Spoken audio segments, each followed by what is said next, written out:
Are you ready for a change in your life? Is there any part of your life that you've been wishing that things would get better, that you would see a big improvement? The reason that I ask is that I have spent the last few months waiting for a big change in my life, and it hasn't happened. And today it just dawned on me why I may have been stuck all this time. You see, I've thought that I was ready for a change. In fact, I spent the last few months talking to my husband about how much I wanted things to change.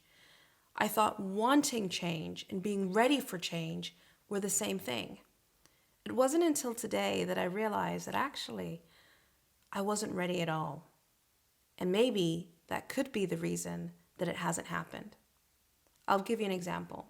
A few months ago, I shut down my business in order to help my family settle into a countryside house that we bought. And even though it's been really meaningful to be there for my two children and to be there for every moment and to really raise my kids, I began to lose myself in the process. Because by thinking about everyone else and by serving everyone else, I took myself out of the equation. And because I wasn't thinking about myself, I started to not know what I wanted. I stopped knowing where I was going with my life. I stopped knowing what would make me happy.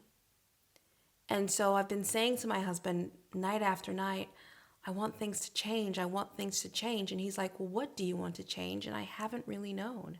Whenever I feel sad or frustrated or I feel stuck, instead of using that time to reflect on what's really going on and what I can do to drive the change, to be the catalyst to the change, I instead do something that distracts me.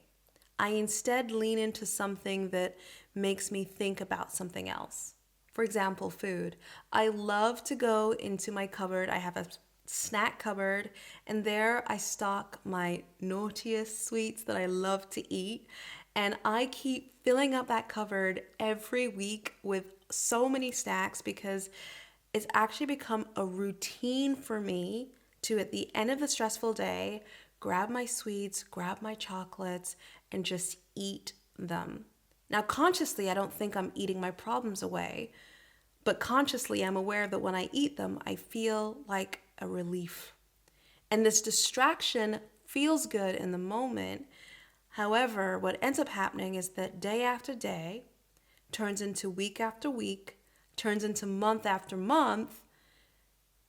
And before I know it, it could even be a year that I've been distracted.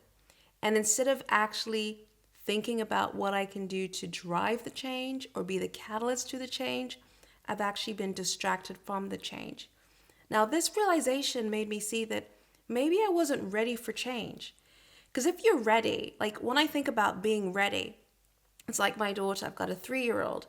If I'm ready to go out the door, we've got our shoes on and I'm literally got the key in my hand and we're opening the door and we're getting out the house.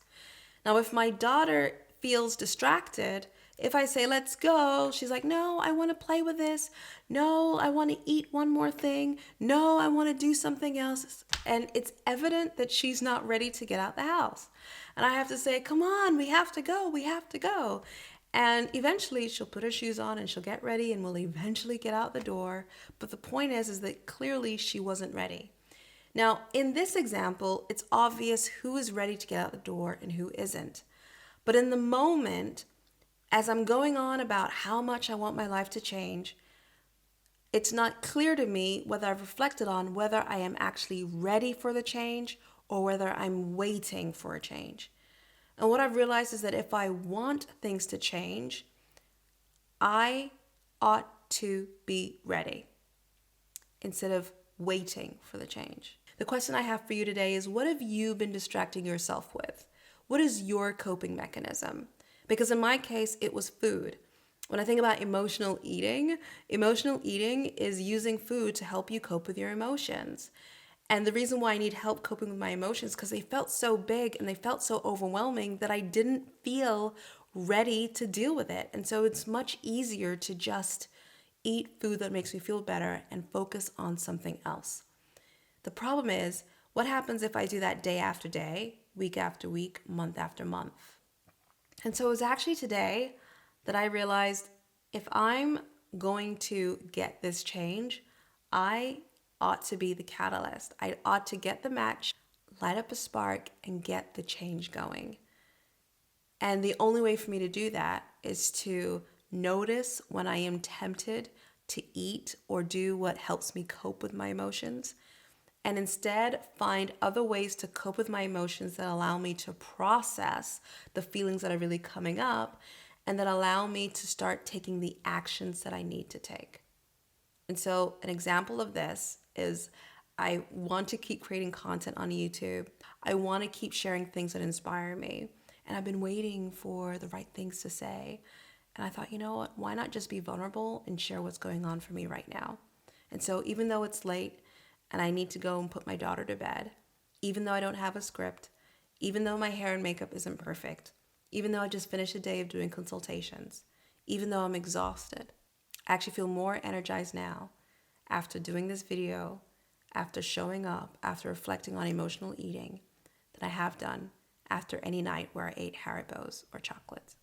Now, it's not to say I won't eat those things again, but it's to say I'm going to notice when I'm using it to suppress my emotions and avoid the change rather than leaning into the change.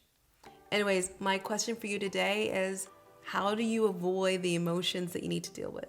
Anyways, I hope you found this video useful. If you did, please give it a thumbs up and subscribe. Now, if you're new here, my name is Jo Randolph, and on this channel, I share little things that you can do to feel more joy every day. I also post on Instagram, so you can connect with me on there. And I hope you found this video useful. If you did, please give it a thumbs up and subscribe. Anyways, I'll see you again soon. All right, bye.